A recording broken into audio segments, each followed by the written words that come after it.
Trident forward-facing 9 to 18 installation.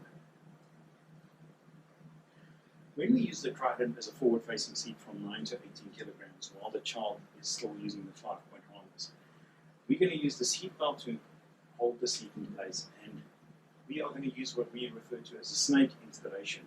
Basically, with the belt going through, you will see these two openings in the back of the seat.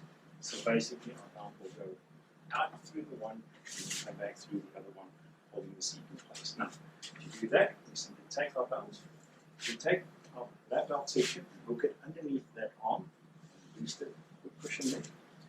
Get as much belt as we can to use. We then take the seat belt and we push it out the back of the seat, around the seat, and then the belt will come back through the other hole there, and we just get as much belt as we can use here.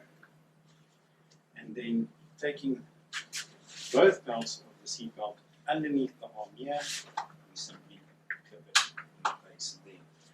Now what we're going to just do is just to make sure that all the slack from the belt is pulled tight. So we pull it there, that belt obviously comes through there, and we just pull it tight, and then the other belt tight, and then the last belt will be, that slack will be pulled in by pulling the belt up there. So basically our belt will go through there, through the back of the seat, going around, and then coming back inside, and then holding it underneath these two arms. And that is how we install the seat forward facing 9 to 18 kilos while the child is still using the